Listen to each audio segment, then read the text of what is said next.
welcome to this week's edition of World Crisis Radio. This is Webster Tarpley reporting from Washington, D.C. The eyes of the world fixed for the last 2 days on the St. Petersburg G20 summit.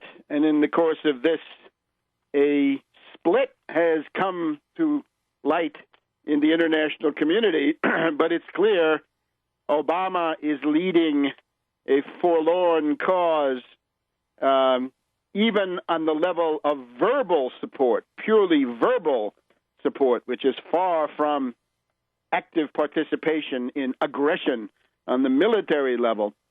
Obama's verbal support is limited to France, to Turkey, to Canada, Saudi Arabia, and the British. And, of course, among these, Canada is unlikely, almost excluded, that Harper would ever join in the military action. The British government of Cameron has been cut off at the knees by its own parliament. And if Cameron insists on joining in the military attack, we will have a grade A constitutional crisis in Great Britain. Maybe we'll have the fall of the monarchy. If he uses the royal prerogative to go to war, maybe it's time to forget about the royal prerogative and abandon the cause of living in the past.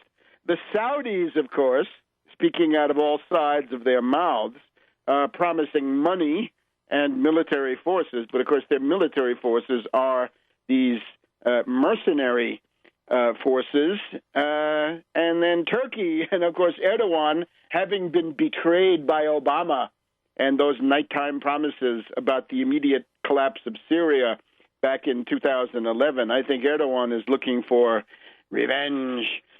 And on the side of peace, we've got much of the world, Russia, China. This is very important that President Xi of China, wielding his veto in the UN Security Council, made an appeal last night, Thursday evening, the 5th of September, at the Syria dinner at the Peterhof.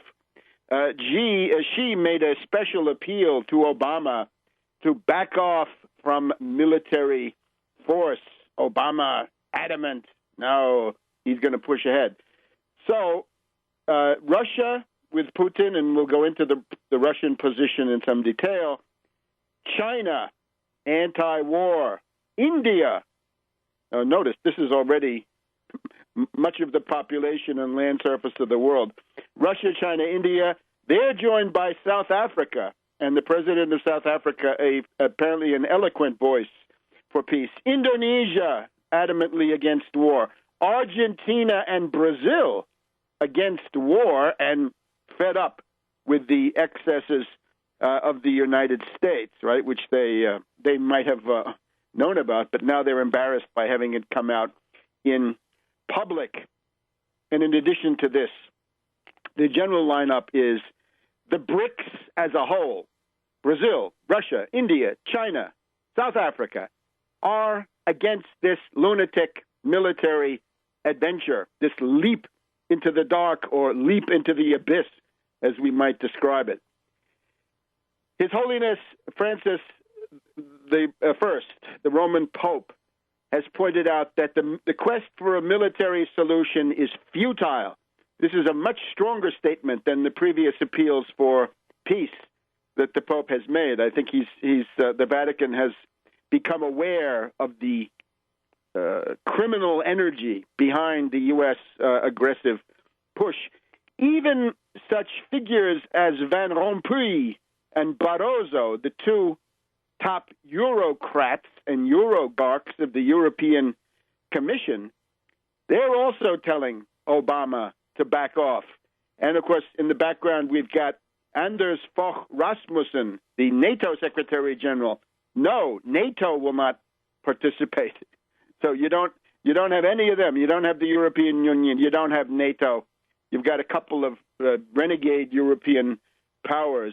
And you've got Ban Ki-moon. Ban Ki-moon, joined by Brahimi, his Syria negotiator, after meeting with Foreign Minister Lavrov of Russia. Brahimi came out and said, remember, only the United the UN Security Council can act.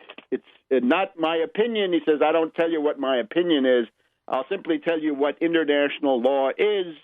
Without the approval of the UN Security Council, it is illegal. And he reminded people that the goal here was supposed to be to get to Geneva 2. So Obama isolated. Obama is left with Hollande, but even Hollande begins to wobble. This shameful position, right? This repudiation of the heritage of General de Gaulle, this shameful operation of Atlanticist and Anglo-Saxon propitiation.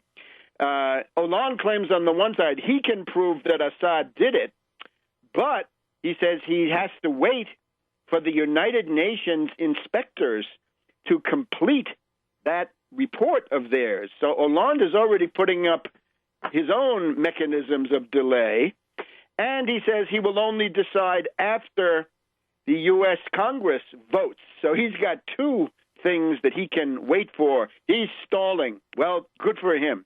It's about time he got some sense into his head. The Italian Prime Minister Letta, hanging tough and surprisingly so and commendable, hanging tough against an all-court press by the State Department gang against Susan Rice and Ben Rhodes. Letta has put out that tweet that people have seen, that the divisions in the world over Syria have been confirmed at the meeting. Now, today was Friday, September 6th.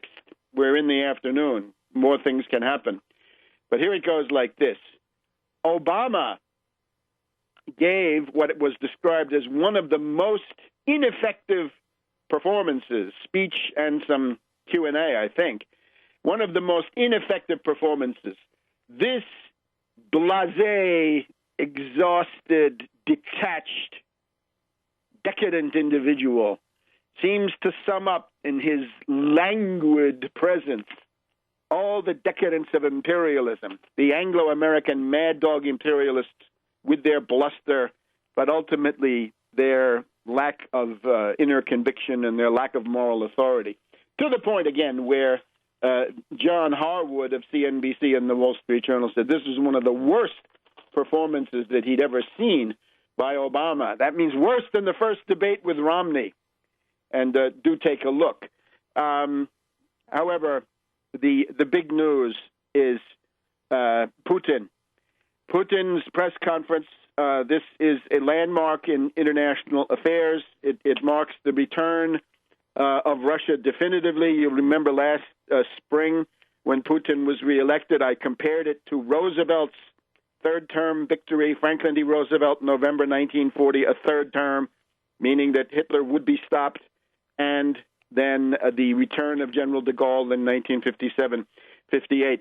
Asked what Russia would do, Putin said, "We will help Syria." Now, that's a big point, needless to say.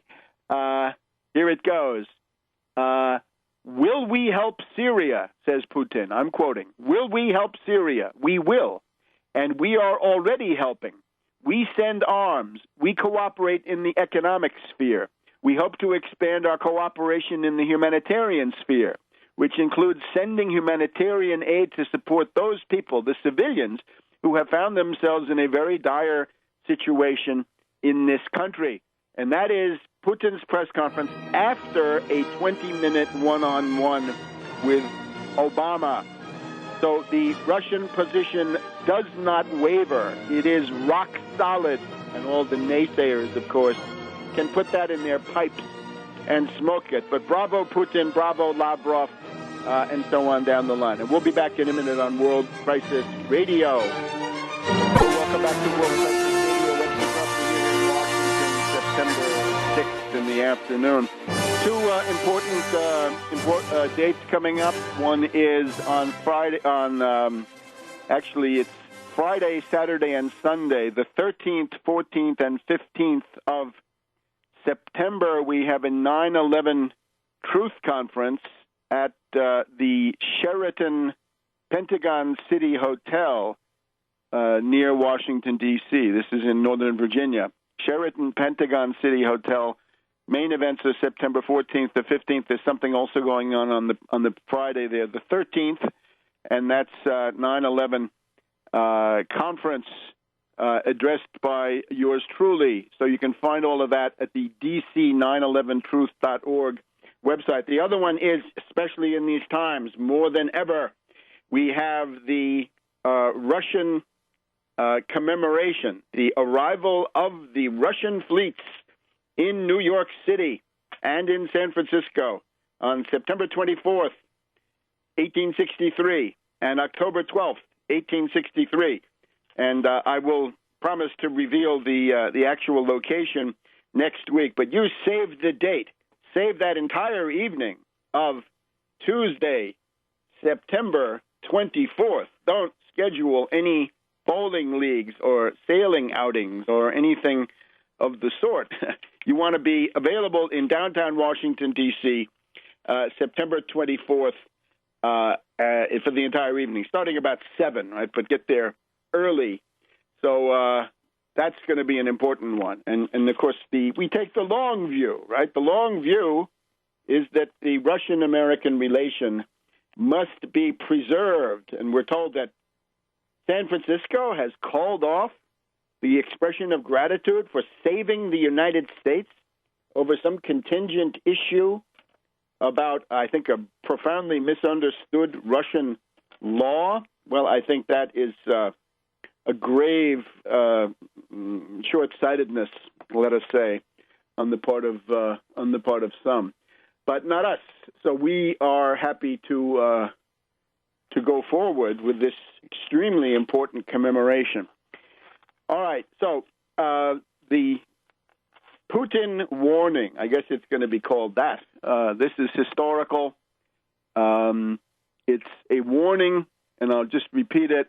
Will we help Syria? This means Russia. We will, and we are already helping. We send arms, we cooperate in the economic sphere, and we hope to expand our cooperation in the humanitarian sphere. And he points out that the so-called use of nuclear weapons is a provocation by the rebels in the hopes of obtaining a foreign military intervention. The alleged chemical weapons use in Syria is a provocation carried out by the rebels to attract a foreign-led strike, Putin told the G20 summit. This was not a 50-50 split, but a lopsided balance of some half-hearted dupes and blackmailies and fanatics like Saudi Arabia on the U.S. side, and the vast majority of humanity, the BRICS and more, most of South America, Germany, Italy, not interested in doing any attacks and so forth. So Putin's diplomacy is crowned by success. Obama is isolated, and Putin has the majority of the world on his side. So thank you to Putin for that. It's also interesting, last week there had been, in the past couple of days, talk of a delegation of the Russian Duma, the Russian parliament, which would come to the United States and attempt to start a interparliamentary dialogue with members of the U.S. Congress. And it looks like this has been sabotaged. And we've got to look at Nancy Pelosi, a warmonger Democrat, this Pelosi, refusing to entertain a dialogue of this type. And it simply shows the pathetic weakness of the warmonger position. And it's time for this Pelosi to be dumped. She was a pathetic, ineffective House Speaker, and it was amazing. Her blackmail files, she must have had the help of the FBI to get reelected as the minority leader after she blew that majority with her foolish methods. So Obama is tired and listless. Obama says, well, there's really no dialogue going about Syria. We had to agree to disagree. Now, let's hear a little bit more from Putin. We have a lot from Putin, actually. In addition to the statements of today that Russia will help Syria, and that the alleged use of chemical weapons is a provocation by the rebels. This is a categorical statement. This cannot be ignored. This is a great power. It is a superpower. And how these people on American cable television can say, well, everybody agrees that Assad did it. No, they do not agree. The world does not agree. The world rejects you. The world spits you out. And these provincialoids here in Washington, right? You can have provincialism in Podunk, Oklahoma. You can also have plenty of provincialism in a swampy place like Washington, D.C. So we also have, however, which I recommend people to look at, the Putin interview of the day before with the Associated Press. Here, Putin points out, take a look at it. You go to President of Russia. President of Russia is his website. The whole thing, the entire transcript of this is available there in English, and I urge you to look at it. He says, the accusation that the Syrian army would use chemical weapons is simply absurd. Not only is there no evidence, right, as Lavrov says, no names, no dates, no places, no GPS coordinates, no scientific evidence, no tissue, just trust us, we've got it, and we'll talk about that in secret session, as we hear from John Forbes, Skull and Bones, Kerry. But as Putin says, it's absurd to accuse Syria. The Syrian army is winning. They are methodically surrounding the pockets and enclaves of the death squads, and they're reducing those pockets. They're finishing them off. They're mopping up the rebellion. This, of course, explains to some degree why this is happening now, that the West is trying to act to save its terrorist army, its CIA secret army funded by Saudi Arabia in the Middle East. But why would Syria do this? Why take a step that is guaranteed, if it's discovered, to bring down the retribution of the West upon your heads? How does that make any sense? Where's the logic, as he says? Only the UN Security Council can act. Right? Don't say that you're self-appointed sheriff and you're going to enforce the Chemical Weapons Convention. The Chemical Weapons Convention, the more recent one from the 1990s, actually specifies the International Criminal Court of The Hague, the World Court of The Hague. That's who enforces this, not the self-appointed gendarme of the world. And then, perhaps the most interesting, Putin says, the U.S. is huffing and puffing that the chemical weapons have been used and this intolerable. What happens if the rebels are convicted? If the Syrian death squads turn out to be the ones, what will the West do? Will the rebels be bombed? They should be. I think there are a lot of people in the world who think if you're going to bomb anybody, bomb those al-Qaeda death squads. And we'll be back in a minute.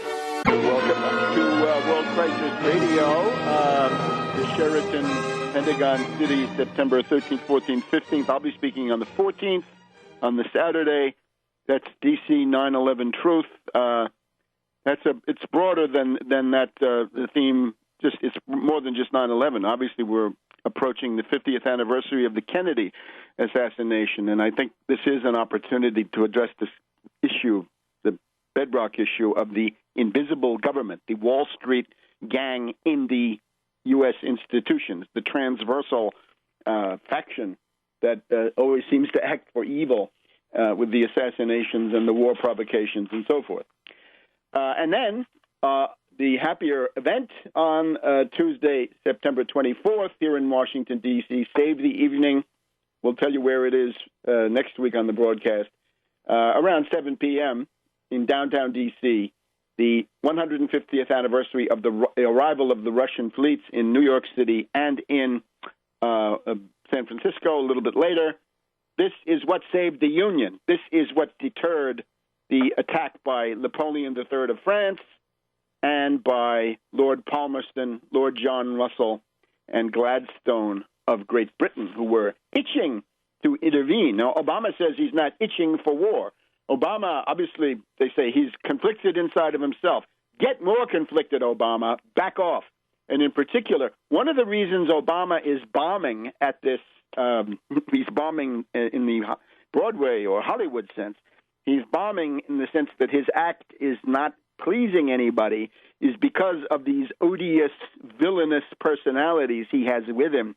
Susan Rice, the Viper, And then little Ben Rhodes, who was the TV fakery guy of July 2012. I tried to overthrow the Syrian government by preempting all the Syrian state television programs with CIA television. And, of course, Syrians by now, having been warned, were not fooled.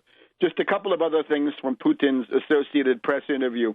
What if the rebels turn out to be the guilty parties? What will the huffing and puffing Obama, Kerry, Rice team do under those circumstances?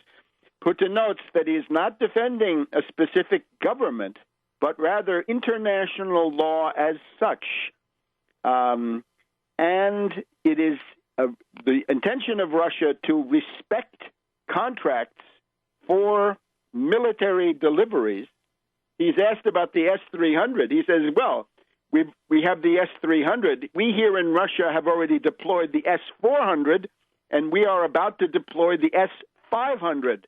But he says the S-300 is already pretty good, better than the Patriot system, says the irrepressible Putin. He was also asked in this interview, if the U.S. attacks Syria, will you fight? And he asked then the Associated Press correspondent, are you the employee of a news service or are you the employee of the CIA? That's an interesting question. More people should ask these U.S. prostitutes what their story is. The other point that we have from Putin today is the question of the smaller countries. He brings this up, I think, in a highly significant way. The little countries, the smaller countries of the world, essentially are confronted now with international anarchy. That there are certain great powers, the United States above all, but also France, right, and the British if they could. Those seem to be the main three offenders, that they can roll over any small country they want. They can bomb Libya, they can bomb Syria, they can attack Iraq, they can do Afghanistan, again, without anything happening necessarily in the UN Security Council. So the international anarchy, not only does Putin, I think, have the support of the big players, right, the BRICS, right, Brazil, India, China, South Africa, big countries. But then there are also the smaller ones, right? Think of all the European countries, right? Belgium, Netherlands, Denmark, Norway, right? Sweden, Finland, places like this. Who's going to take care of them, right? What if they get into the crosshairs one day? So he regrets the regional destabilization that will come from an attack. He also joins China in pointing out that the oil price will go through the roof, that this will be a grave threat to the world economic recovery. That is, of course, the pre-assigned topic of this conference.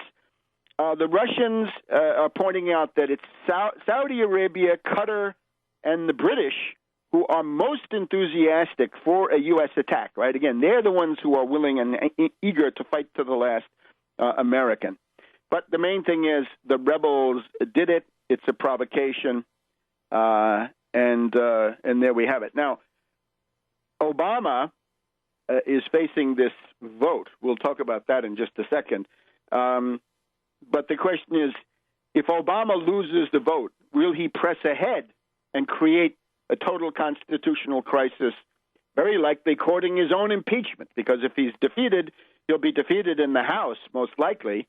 And the same majority that would defeat him in the House with a couple of changes would become a majority to impeach him. And I'm just stating a fact, right? I'm at arm's length from that. I'm not a part of the House of Representatives. I'm just telling you what is going to happen. So if you care about Obama and his agenda, or think the agenda might get better, he's got to back off from this. And backing off means fire Susan Rice, fire Kerry, fire Ben Rhodes, clean house in that place, the Augean stables, get every warmonger and lunatic, and fire Samantha Power. That's the other one from this week. Samantha Power, sporting the ravaged look, I would say, the war harridan, Samantha Power, comes out saying that the Russians have taken the UN Security Council as hostages, and they're preventing any progress. For this woman, progress means progress towards World War III. She should be in the loony bin. She should be committed. This is what happens when insane people take over important public posts. Anyway, Mrs. Cass Sunstein, because that's who she is, Mrs. Cass Sunstein should resign. She should be impeached. She should be fired. We should have demonstrations at the UN. Get her out of there. This cannot be the face of the United States, right? This is a dilettante. The military people can't stand her. She's abrasive. She's moralistic, right? She's also foul-mouthed, as we saw with her tirade against Hillary back in the primaries of 2008, when she had to step back into the shadows before being dredged up again by Obama. This is the liberal interventionist crew. These are the humanitarian warmongers, and we don't want them. Now, the other thing is Hollande of France. It's important that he says France has to wait for the inspectors. He does not say France has to wait for the UN Security Council, although the spokesman, the primary debater for the UMP, the Sarkozy party, right, the right-wing or conservative party in France, during the debate in the French National Assembly on Wednesday, pointed out once again to Hollande, if you make this attack without the UN Security Council, that is illegal, and you should not do it. Unfortunately, in this case, the Fifth Republic Constitution allows Hollande to wage war for 4 months without any consultation in the form of a vote. So the French did not get to vote. This is a shameful situation. The British get a vote, even the U.S. gets a vote, but the poor French don't get a vote. You got to do something about that. Maybe a general strike is the answer, where you can vote with your feet.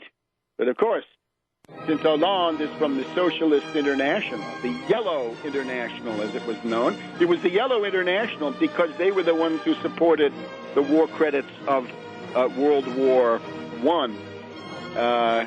Anyway, it's time for the French to redouble their efforts, take advantage of this stalling, and go forward on that. And we'll be back in a minute on World Crisis Radio.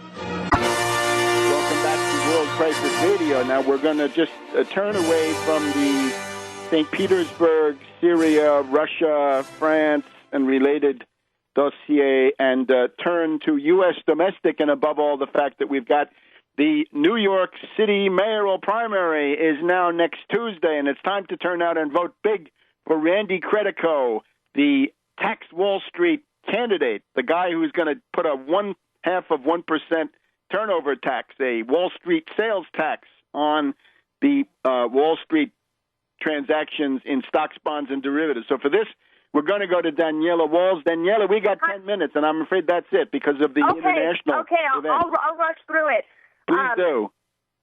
There's a few days before the September 10th Democratic primaries, this Tuesday, so a couple days left.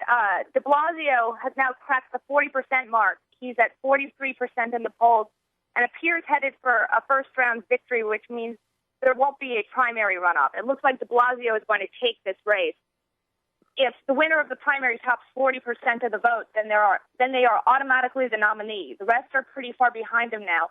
Thompson is in second with about 20%. Quinn, who was leading early on, is now at 17%. Anthony Weiner has plummeted from 11 to 7, and Lou is at 4. Only 8% are undecided. So at this late hour, we are urging everyone to contact who they know in New York City and convince them to cast a protest vote for Randy. People can also immediately start tweeting and Facebooking to vote for Randy with a link to his website or any program points they want to share. Increasing Randy's votes now will give him and the Tax Wall Street Party momentum heading into the general election.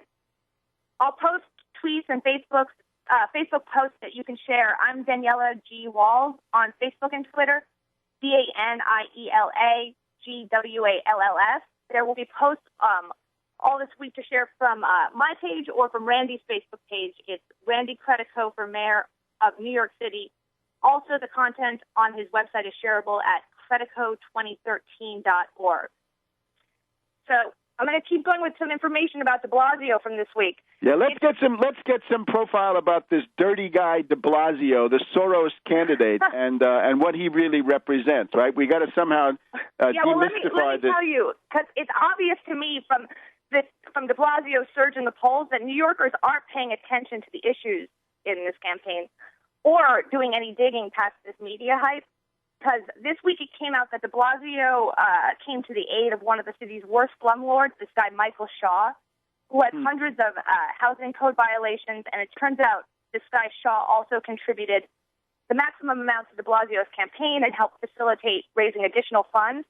So de Blasio went to bat for Shaw. He set up a meeting with the Housing Preservation Deputy Commissioner to remove Shaw's code violations. And Shaw, according to the New York Daily News, was one of the worst slumlords in the city.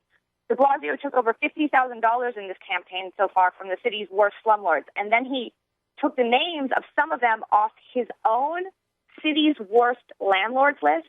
De Blasio uses his role as a public official, Webster, and the threat of his office to either expose slumlords or hide slumlords. The scandal being that he raised money from people who didn't want to end up on his list. And here's something interesting. That none of the other candidates have talked about it yet, and I'm not sure they even know about it. Darcy Richardson and I uncovered it this week. But de Blasio had a job in the Clinton White House as regional director for the Department of Housing and Urban Development for New York and New Jersey. That was his post from 1997 to 2000, precisely the period when HUD experienced a major scandal involving a rehab loan scam that fleeced HUD out of federally insured loans far greater than the value of the properties they were rehabbing. This involved This is a similar thing to what he wants to do with his affordable housing plan. He wants to rehab some of the units and not just build units. So this involved the 203K program and happened under de Blasio's watch. De Blasio has real estate scandals everywhere he goes. This is not the guy to put in charge of an affordable housing plan, Webster. One mortgage company alone was involved in a $70 million scam under de Blasio's watch. Then de Blasio quickly leaves HUD to manage Hillary Clinton's U.S. Senate campaign in 2000. And so he's tied to the Clintons at the hip, and he's also tied to Obama. De Blasio's campaign manager is Bill Hires, one of Obama's campaign managers. So de Blasio is a total DLC Democratic establishment hack. De Blasio a right-wing Wall Street Democrat and probably a warmonger. De Blasio is as establishment Webster as they come. He's not a progressive. The DLC is a conservative Democratic organization, like more, you know what I mean, like more center-right than progressive. And Clinton came out of the DLC. So Tony Podesta, Clinton's closest confidant, and Hillary's lobbyist Janice Enright held de Blasio's first campaign fundraisers. So the Clintons have been pushing de Blasio from early on. And de Blasio is mouthing the right words, but that seems to be enough for people.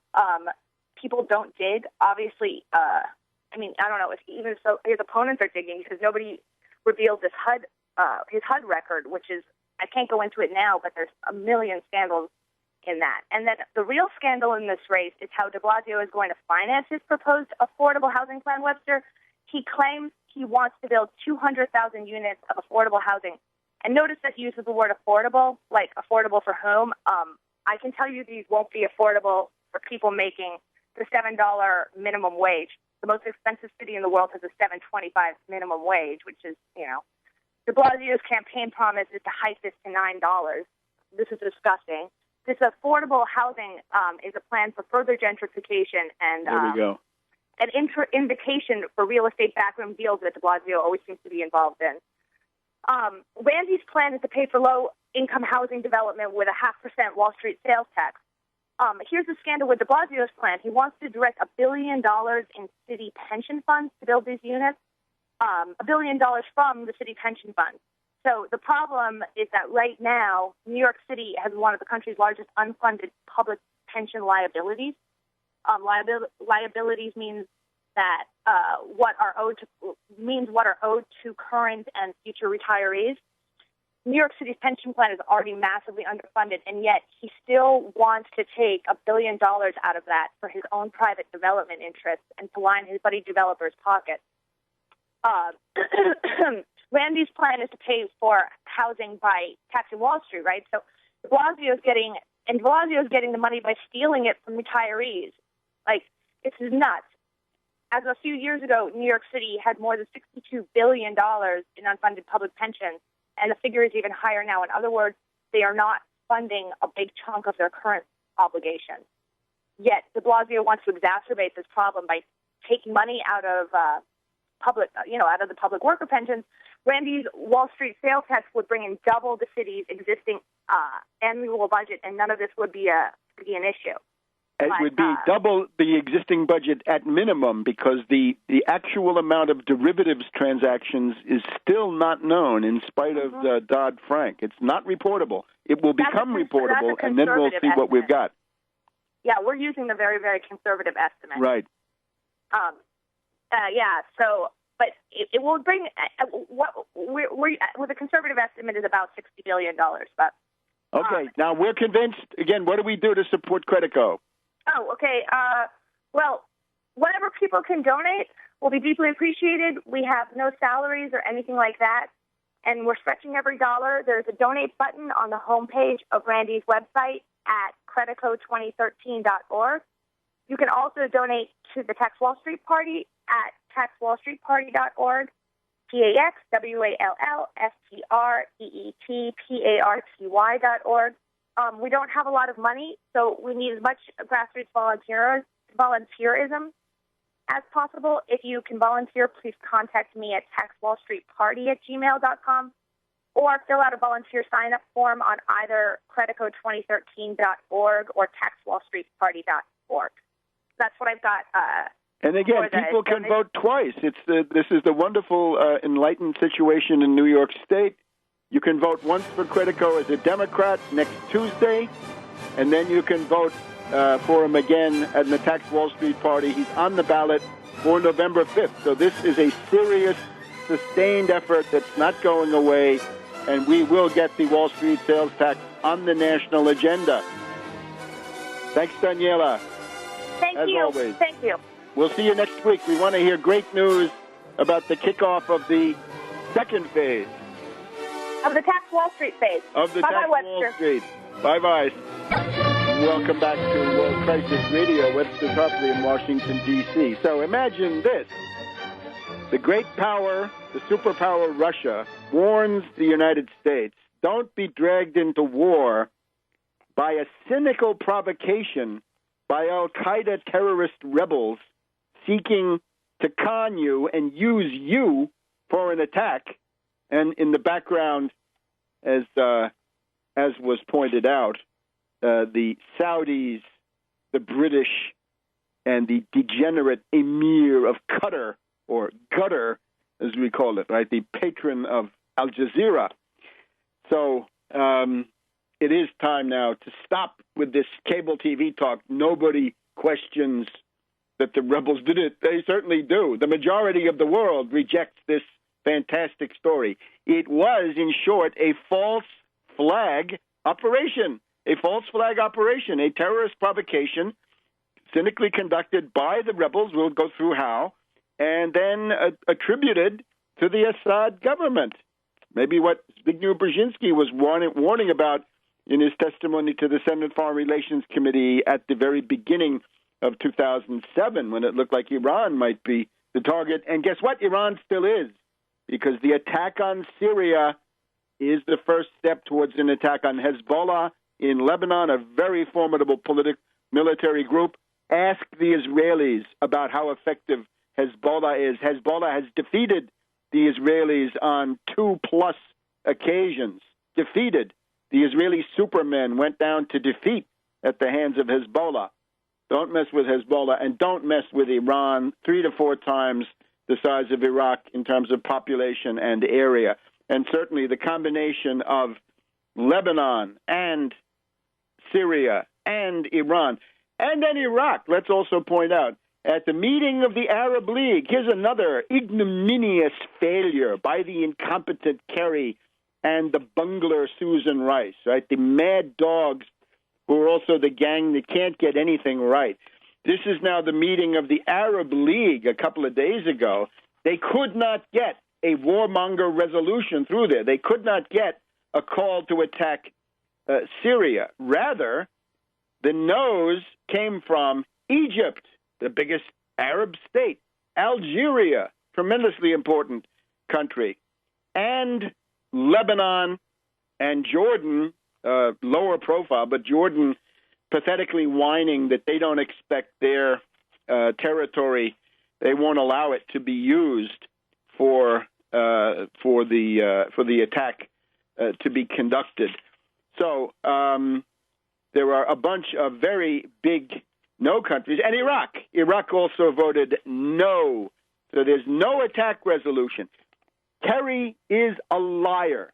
I want to thank Lavrov and Putin especially for exposing that Kerry, Skull and Bones Kerry, is a liar. Now, in his testimony, right, Kerry had one day at the Senate Foreign Relations and then the House Foreign Relations the following day.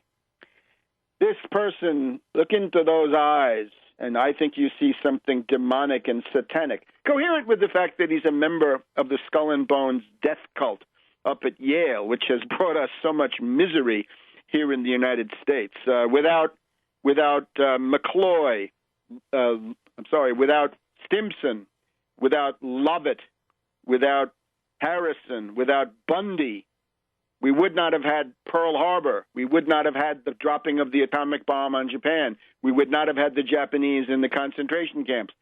Without Harriman and the younger generation of Bundys, without Averell Harriman, William Bundy, and McGeorge Bundy of the Kennedy National Security Council, we would not have had the Vietnam War.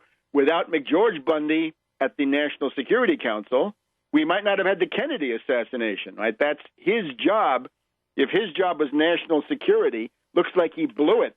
The Kennedy assassination was obviously very bad for national security. And then, of course, the ones that everybody remembers, Mad Dog Bush the Elder, George H.W. Bush, the First Gulf War, and George W. Bush, Mad Dog Jr., they're responsible for the Iraq War and the Afghan War and, of course, 9/11 on their watch. So this is the Skull and Bones tradition, and there's more than just that. But now, look, in his testimony, Kerry said, the terrorists, the al-Qaeda forces in the Syrian opposition are a mere 15 to 25%. Well, that's, of course, that should not give us pause, right? If they take 15 to 25% of Syria and make that into a terrorist emirate, what difference does that make? And they can launch attacks out over the Mediterranean towards Europe or into the southern parts of Russia. I don't know. It's much more, of course. The official, as the congressman pointed out immediately, real time, it's at least 50%, and it's probably more, because the greater criminal energy, the greater fanaticism and so forth is on the side of these lunatics. So Kerry lied, yes, and Putin is right that he lied. Let me just point out, though, here's another one where Kerry lied on something even closer to home for Kerry. If you watched MSNBC last night with Chris Hayes, you get the response from Kerry is essentially to say, I'm not a warmonger. Look at me. I'm not a warmonger. Obama's not a warmonger. Obama was against wars, right? He tried to shut down wars. And as for myself, Kerry, and as for my colleague Hagel over at the Defense Department, we were opposed to George Bush's decision to start the attack on Iraq in 2003. He gives you the idea that he was opposed to the Iraq war. He is lying.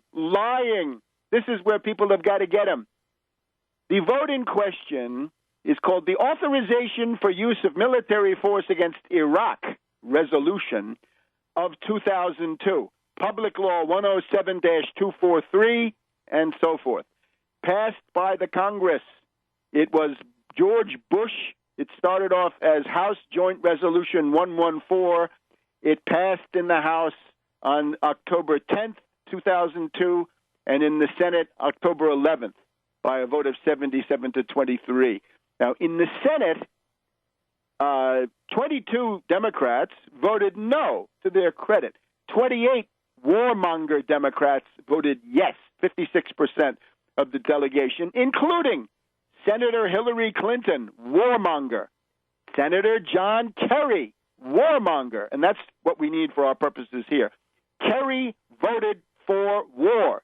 And not only war, but the authorization to use military force is the fountainhead of all of the abuses. That, along with the Patriot Act, that is where your privacy and all of your domestic civil rights went. That's a declaration of war in effect. So after that, the regime can do whatever they want.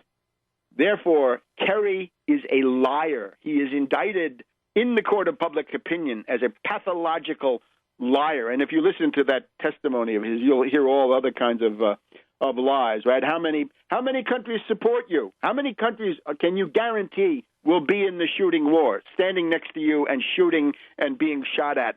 The answer is actually zero, because France is too wobbly to be counted. And as for the rest of these places, we're in the Levant, right? The Turks and the Saudis, watch out for them. Their promises are written in the water of the Eastern Mediterranean, let us say. So these people have to go. Rice, Kerry, and we might as well throw in Ben Rhodes, the amateur strategist. Imagine Ben Rhodes, who thinks that wars can be won with television, right? When the populations are actually aroused. Now let's look at the political predicament of the regime. Having chosen between last Friday and Saturday to take the road of consulting the Congress, attempting to get a rubber stamp. At the point that he did it, he was considered erratic on Saturday afternoon. Obama was widely viewed as having somehow lost control of himself, that he had to pull back from the abyss of bombing, thought to be beginning last Saturday to Sunday, and look for an out, or look for cover and or an out. And we'll get to that in just a minute here on World Crisis Radio. Welcome back to World Crisis Radio. Now let's look at the congressional votes. Now I have to caveat this point that we have conflicting stories here, and I think some of it, there's certain reticence to actually count the votes because it looks very bad for Obama and the warmonger side, and the entire Beltway elite is committed to this attack. It is very, very interesting. In addition to the normal reactionary Republican versus Wall Street Democrat divide, right, this dog and pony show to some degree, there's also a real conflict here, elite versus American people. Think of Feinstein, who said, yeah, it's true, in my town hall meetings, they all tell me don't do it, but then again, they don't know what I know. This is fundamentally a violation of the American spirit, right, that somehow there's an elite that knows best, right? That we leave that to European monarchies and European courts and what have you. But Feinstein out there, decadent Democrat that she is, she believes that. And, the word we have is from Congressman Grayson. Congressman Grayson is interested in this because he's actually whipping the vote against Obama. Grayson has taken advantage of Obama's speech in Sweden. Obama in Sweden said, my credibility is not on the line. The credibility of the international community is on the line. So fine, says Grayson. You're off the hook. We can do what we want. We're going to vote our consciences.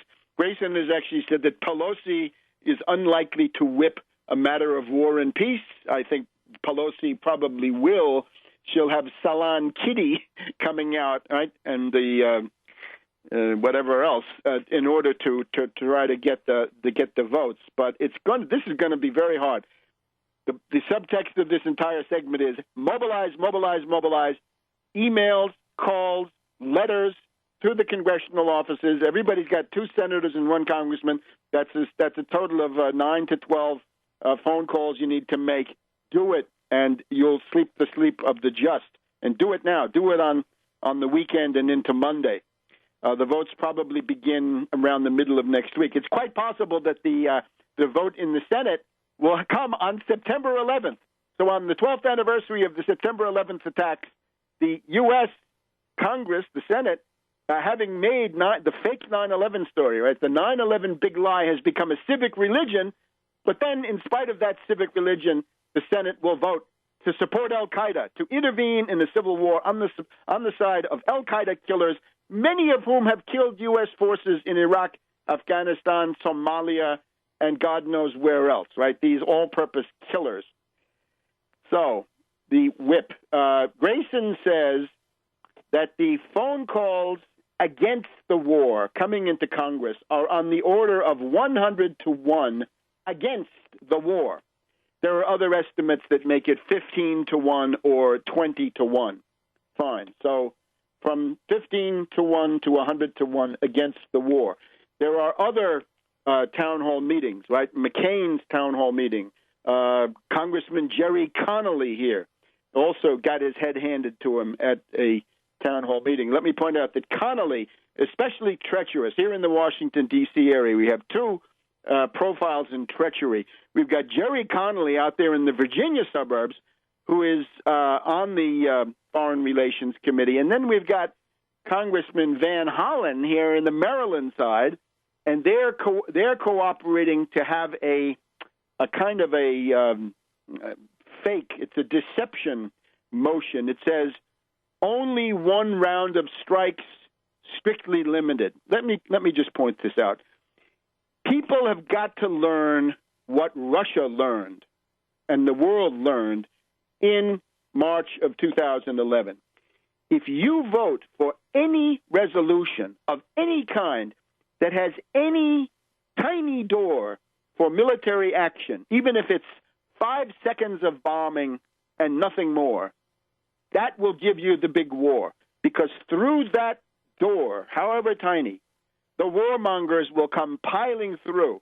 You give them that centimeter, that millimeter, and they will take megaparsecs of distance to wage war, light years of distance to wage war.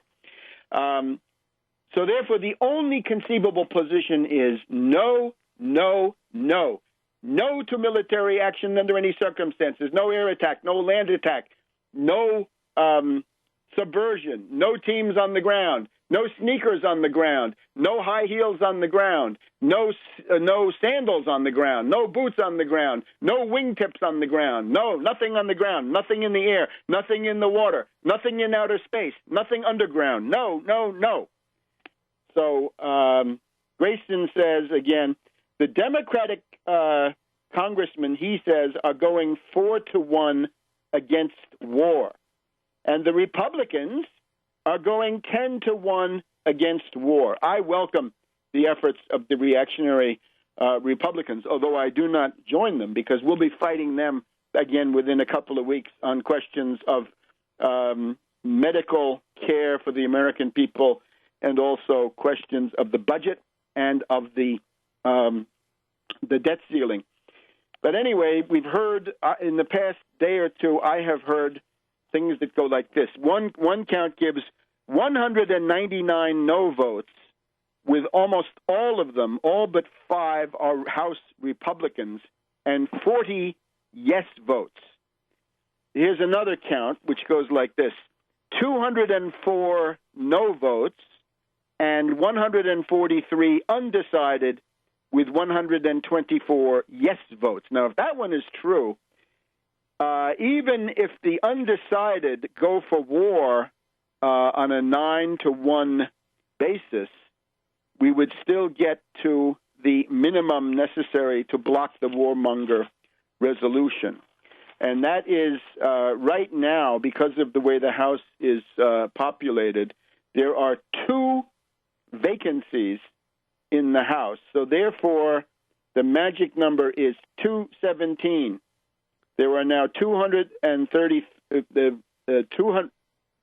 It's 433 are in there because of the 2 vacancies. So 217 is the magic number. 217 stops it unless a special election is held next Tuesday and that person takes office. I don't think that's on the agenda, but we'll find out. In any case, don't leave it to chance. Don't sit back and think that because a Democrat seems to be reasonable, don't trust them. They're snakes. And one of the things, of course, this shows is that the Democratic Party is useless and that we need the Tax Wall Street Party. We need an outside force out of the control of the Democratic Party to enforce this. But anyway, that is the grim story. And most of the large mainstream media are afraid of that. So therefore, be encouraged, but mobilize, organize like hell. And we'll be back in a minute. Welcome back to World Crisis Radio. Now, the House of Representatives looks very bad for the warmongers. And again, any reason to oppose this war bill, to oppose Obama, Kerry, Rice, Ben Rhodes, and this entire gang, those are good reasons. So we're not going to look too closely into that, although we don't share the motivation of these reactionaries and indeed racists that are undoubtedly going to be in there. That's okay, right? Man meant it for ill, God meant it for good. And that's the way that the universe has survived until now. However, we also have to look at the Senate. Now, here we have quite a number of important people. Joe Manchin of West Virginia has covered himself with honor by announcing he will vote no. This is a conservative Democrat, so it means the entire camp of the conservative Democrats are facilitated in turning away from the brink of the abyss. And undoubtedly there are others. The new congressman the new senator from Connecticut, Murphy, I believe, turns out to be okay. And there are some others. But here's the thing we have to point to. Rand Paul carries on the tradition of duplicity of the Paul-tards, the Paul-bearers, the Paul clan. You'll remember that his father, Ron Paul, ran for president in 2008 and in 2012 on the basis of a peace candidacy, no intervention in foreign countries.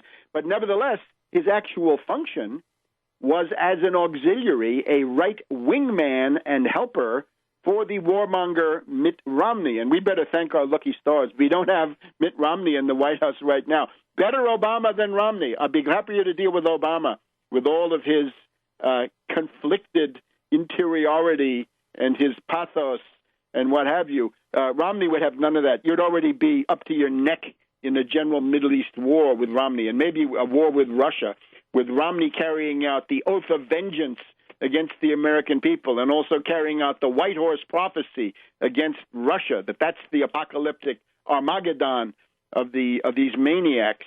So we're glad we don't have that. But we have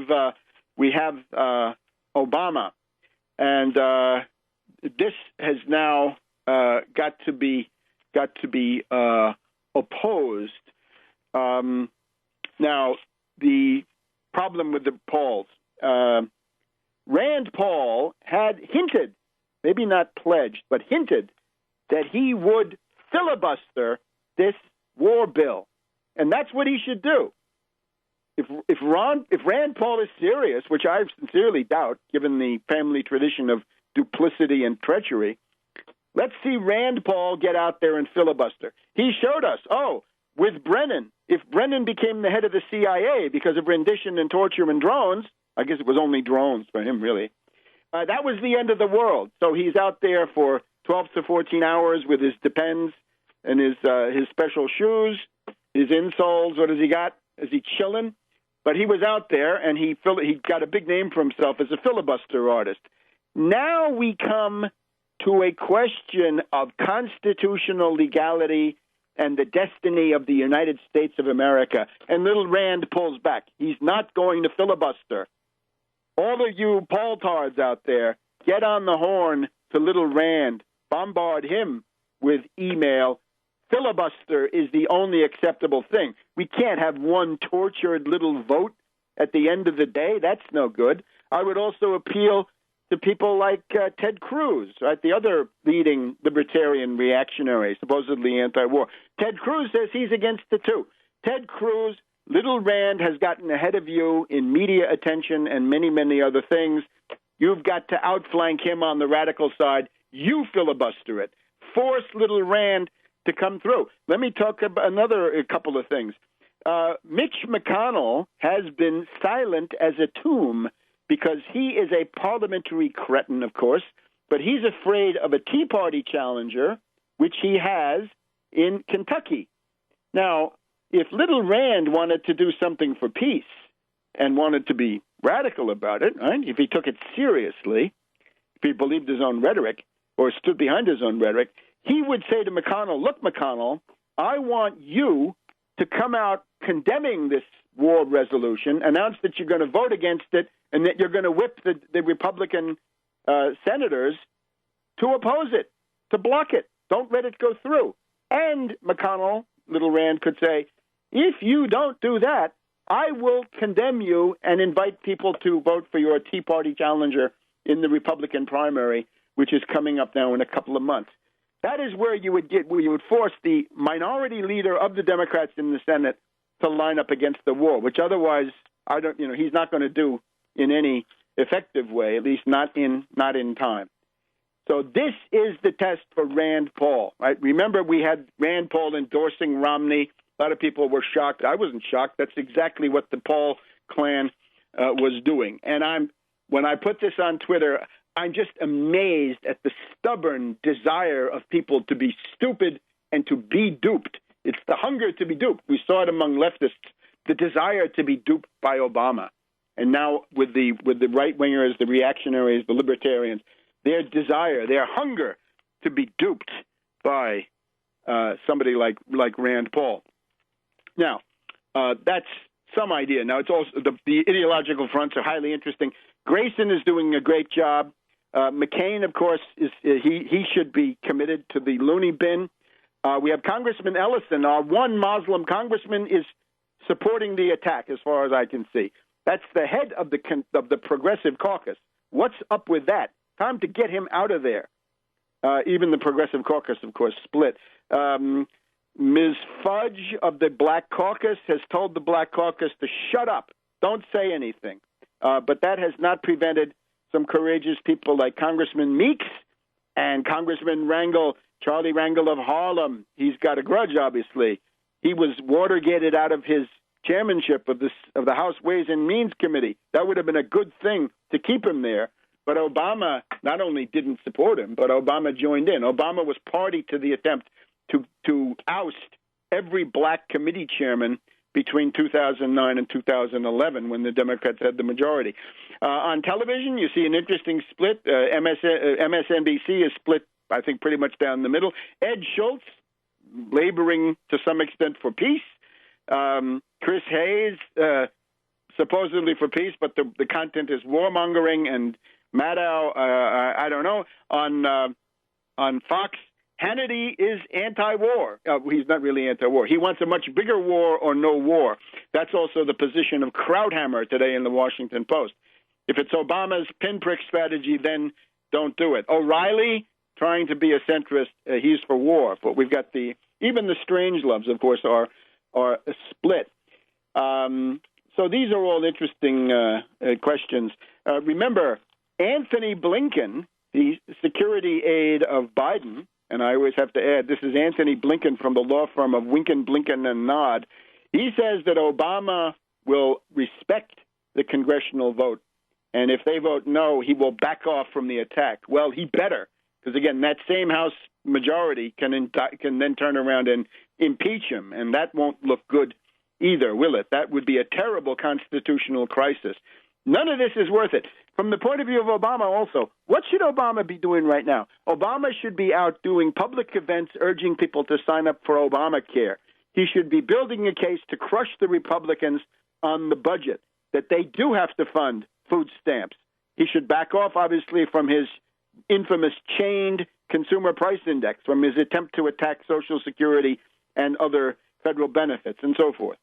A couple of other things to note.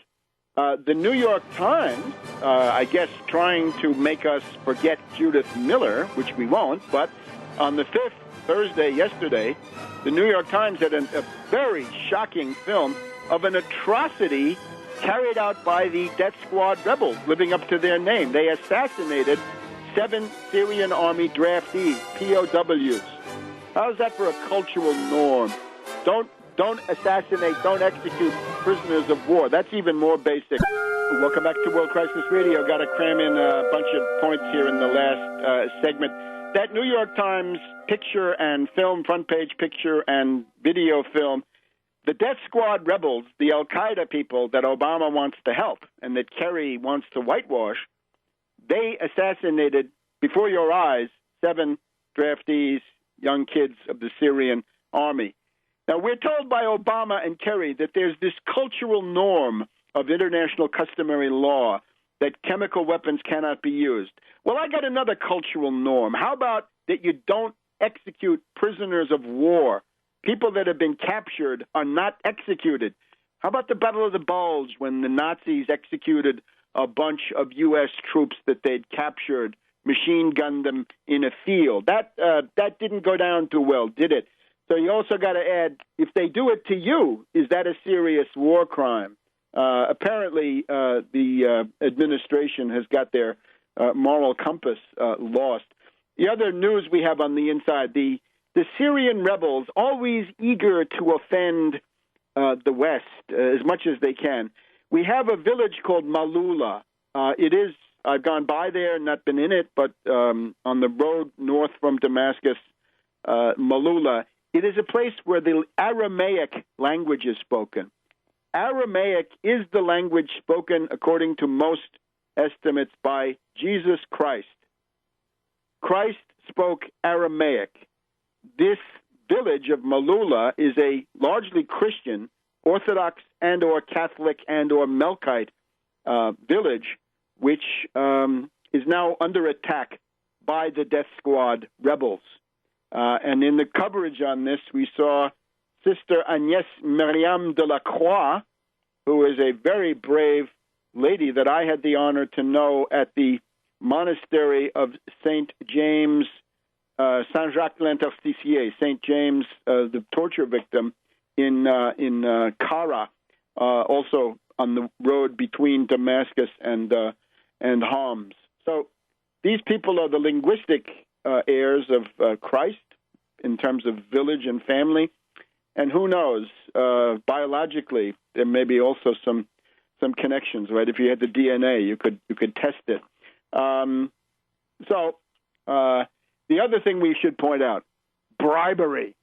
Look at my website, tarpley.net. I received and was happy to make available here in the United States an article from the Russian Near East Review, publication by a scholar, Dr. Titov, T-I-T-O-V, and it is that the Saudis and the Qataris are engaged in a campaign, a massive campaign of bribery, big money, and this is huge bribes to individual U.S. officials, people who flip, watch them. They are getting big money behind the scenes from the Saudis. There are federal prosecutions here that are going to be carried out if we live that long. Bribery is forbidden. The Constitution forbids federal officers from receiving bribes and or objects of value and or titles of nobility from foreign princes, potentates, and so forth. This includes the royal houses, so-called, of Saudi Arabia, and the emir of Qatar. The emir of the Qatar is apparently coughing up some cash. So take a look at that, and that puts this entire thing in a different framework. And for those of you who have been dreading that voice of Hillary Clinton, that sound of the nails being scratched across the chalkboard, the cackling, well, according to a completely different source, a mainstream MSN report, Hillary Clinton took $500,000 worth of jewelry from the degenerate Saudi royal family. Hillary Clinton has come out in the background supporting the attack. She's a warmonger. She has learned nothing. She lost the presidential nomination because of her stubborn warmonger vote in 2002 and her stubborn warmonger determination not to apologize or repudiate that vote. So Hillary Clinton has now got a $500,000 albatross of white gold studded with sapphires and rubies from the King of Saudi Arabia. That's what's around her neck. So bad news. And this, you haven't heard the last of this. You'll get more, but go to tarpley.net.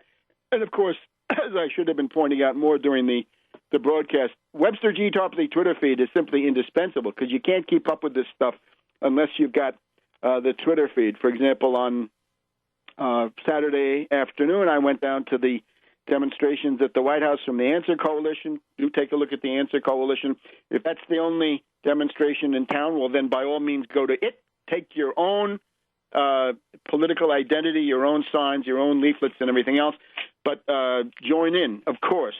Now, if we can, let me just try to put this Putin question into perspective. Putin is carrying out a program of war avoidance. I think the figure of Putin right now deserves study. He is, in a way, showing us he is an exception to the crisis of the human personality and the eclipse of reason that we see in our own time. In other words, this harkens back to the concept of man that we had in the Italian Renaissance or in German Weimar classicism, right? The notion that human greatness is at least available.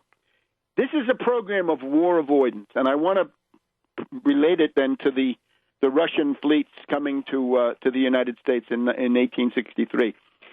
The policy in those days, in the 1860s, was set by Tsar Alexander II, great person, as the freer, the liberator of the serfs, and also as somebody who began launching the industrial development of the Russian Empire on the basis of protectionism. And it's a protectionism that has much in common with that of Friedrich List and Henry Clay and Henry Kerry. And it was brought over there by Cassius Marcellus Clay of Kentucky, cousin of Henry Clay, Lincoln's ambassador to Russia. In August of 1879, long after these events, Alexander II had a talk with Wharton Barker, an American who was a financial agent of the Russian Empire. And the Tsar pointed out that the Russian policy was a policy designed to preserve peace. And I think this is what we see now reflected in Putin. He points out that in 1860 to 1863, the British and the French were threatening to intervene in the American Civil War on the side of the Confederacy. The Tsar said when they asked me, if they had asked me, I would have refused to join in an English-French attack on the United States. Quite the contrary, I would have told them that their attack would be considered casus belli for the Russian Empire. In other words, you British, you French, you attack Lincoln, I'll be at war with you. So he says, I avoided that war, says the Tsar. He prevented the British and the French from attacking simply by making this statement. Then later on, these things are perhaps less known, but he says, in 1864, there was a war between Austria and Prussia on the one side and Denmark on the other. This is the issue of the provinces of Schleswig-Holstein.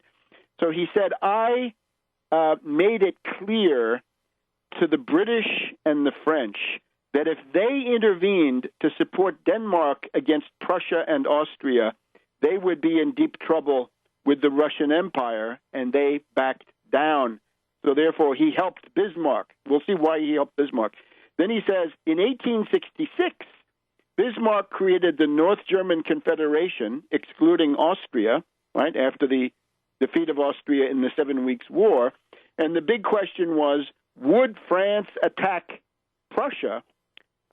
We know that Edward VII, in those days, the Prince of Wales, was in favor, and lots of British oligarchs were in favor of attacking and having the French do so. And he said the fact that France was silent meant that France did not intervene. And he said, I did this to create a European balance of power against the British. And then he says, in 1870, I told the British and the Austrians that if they tried to save Napoleon III against Bismarck, Russia would intervene on the side of Prussia, and that wider war did not occur. Finally, in the 1870s, reversing himself, he said Bismarck was looking for quarrels with France, but the fear of Russia stopped him. So if you say, what's the continuity? It's that it's a war avoidance policy. It avoids a wider war. Let's hope that somebody, some statesman somewhere in the world will understand that that is what Putin is driving at. It is a war avoidance policy, and we hope that it will be effective. So, September 24th,